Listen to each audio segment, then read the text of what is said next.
Morning had not yet broken when Bola slowly opened her eyes. The small zinc house was still dark, but she was already used to waking before the sun. The air was cold and quiet. Somewhere in the distance, a rooster crowed, announcing the beginning of another long day. Beside her on the thin mattress lay her mother, old, blind, and weak. The woman's eyes were open, staring into nothing, yet they carried peace. Though she could not see, she always seemed to know when Bola was awake. "Bola, my child, are you up?" her mother asked softly. "Yes, Mama," Bola replied as she gently held her mother's fragile hands. "It is already morning." Her mother smiled. "May your hands be blessed today in the market." Bola smiled back, even though her heart felt heavy.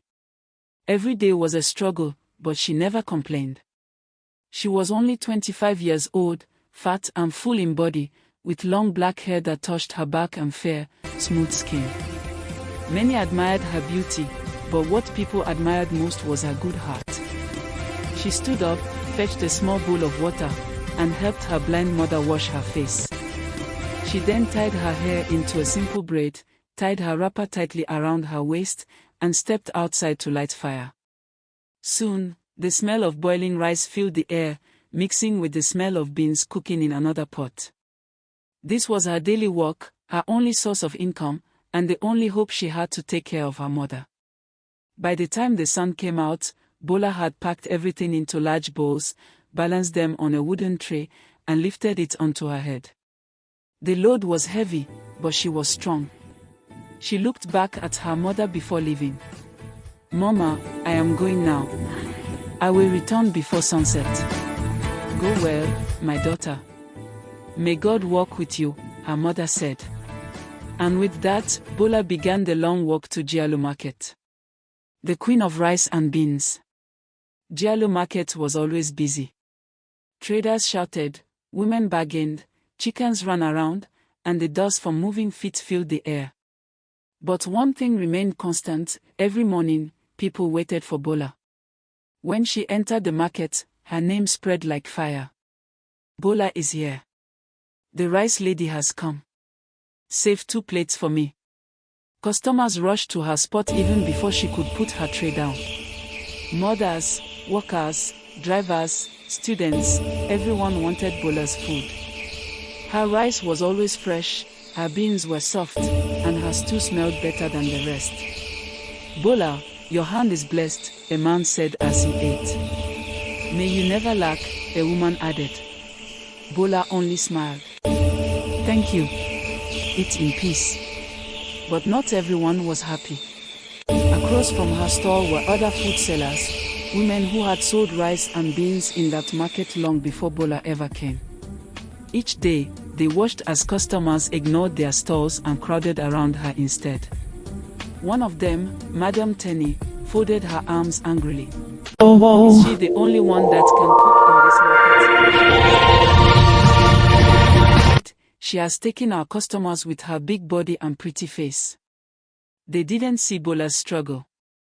They didn't know about her blind mother, her daily tears, her sleepless nights. All they saw was her popularity, and it filled their hearts with hatred. From that day, jealousy was born in Jeolu Market. Rumors in the air. The jealousy soon turned into wicked plans. One afternoon, a jealous woman went from stall to stall whispering lies. "Don't eat Bola's food," she said. "I heard she uses dirty water from the gutter." Another added, "Someone said she is using charm to attract customers." Soon, the rumors spread. Some people became afraid. Some avoided her food. Some looked at her with suspicion. Bola noticed the change. A month ago, people struggled to get her food. Now some walked away without buying. Her chest felt tight. Tears gathered in her eyes as she whispered to herself, "God, I have wronged no one, why are they doing this to me?" But she kept quiet. She kept serving those who still trusted her. She kept praying in her heart. That night, she returned home tired and broken. "Mama," she cried, falling beside her blind mother. They hate me in the market. Her mother gently touched her face, wiped her tears, and said, "When people hate you without reason, it means you are going somewhere they cannot follow. Do not give up, my child." Those words gave Bola a little strength. The night of sabotage. One dark night, when the market was empty and silent, some of the jealous women sneaked inside. They poured sand where Bola kept her cooking equipment. They smeared mud on her small wooden table and poured dirty water near her place. Early the next morning, Bola arrived. When she saw the mess, her heart almost stopped. Her pots were dirty. Her table was ruined. Her space was spoiled. She dropped to her knees and cried bitterly. "Who has done this to me? What have I done to deserve this?" People gathered and shook their heads. "This is pure wickedness," a man said. "Jealousy is dangerous," another added. But none of them knew who did it. Instead of fighting or accusing the wrong person, Bola stood up, wiped her tears, and began to clean the place with her own hands. Dust covered her body. Sweat poured from her face. Yet she did not give up. A quiet old man in a simple cap stood at a distance watching everything. His eyes followed her closely, her patience, her pain, her discipline. He said softly to himself, "This one has a good heart." A bigger test. A few days later, business became even worse. Some customers completely stopped coming. Food started to remain unsold. Money became scarce. At night, Bola and her mother sometimes slept hungry. Yet, every morning, Bola still woke up and tried again. One day she knelt down beside her bed and prayed, "God, I have only one request. Let the truth speak for me." She had no idea that help was already on its way. That same day, one of the jealous women was caught red-handed, trying to pour dirty water into Bola's pot when she left to buy pepper. People saw her and grabbed her. "Is this what you have been doing?" they shouted. "So you are the one spoiling her name." The market became silent. Shame covered the faces of the jealous women. They fell to their knees, begging, "Forgive us, Bola. We were jealous of you." Tears filled Bola's eyes. After a long silence, she said, "I forgive you, because hate has never lived in my heart." The whole market was shocked by her words. The turning point.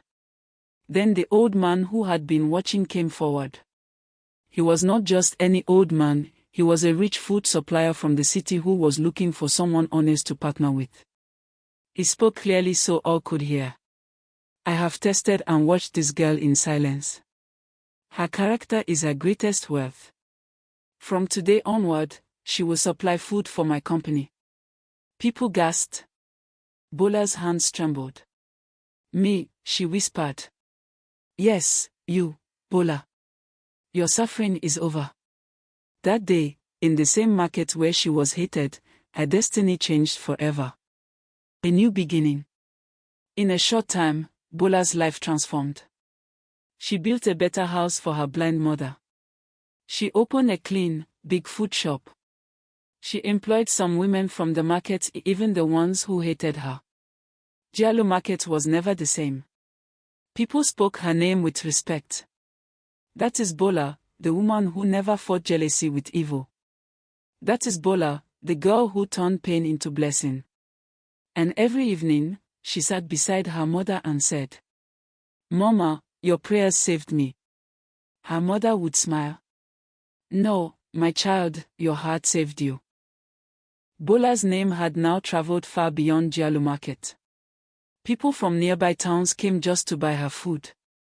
Her small wooden store had turned into a clean, well-built shop with a sign that read, "Bola's Kitchen, Rice and Beans." Inside the shop, pots were bigger. The aroma was stronger. The lines were longer.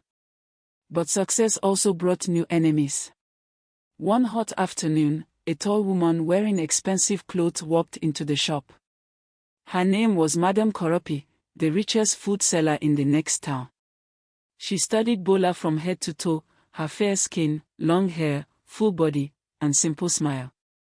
"So you are the famous Bola?" she asked, her voice dry and sharp. "Yes, Ma," Bola answered respectfully. Madame Koropi laughed lightly. "You became popular too fast. This business doesn't belong to small girls."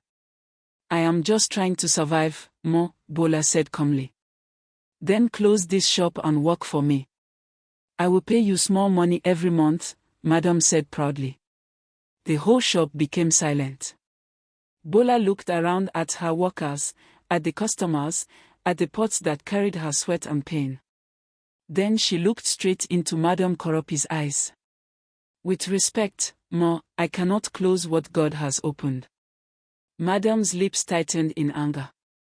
"You will regret this," she said as she walked away. From that day, strange things started happening again. Suppliers refused to bring rice. Prices of beans increased. Some new customers were scared away with lies. Someone was trying to destroy Bola's business in a smarter, richer way. One night, as Bola sat beside her blind mother, she whispered, "Mama, the battle has returned."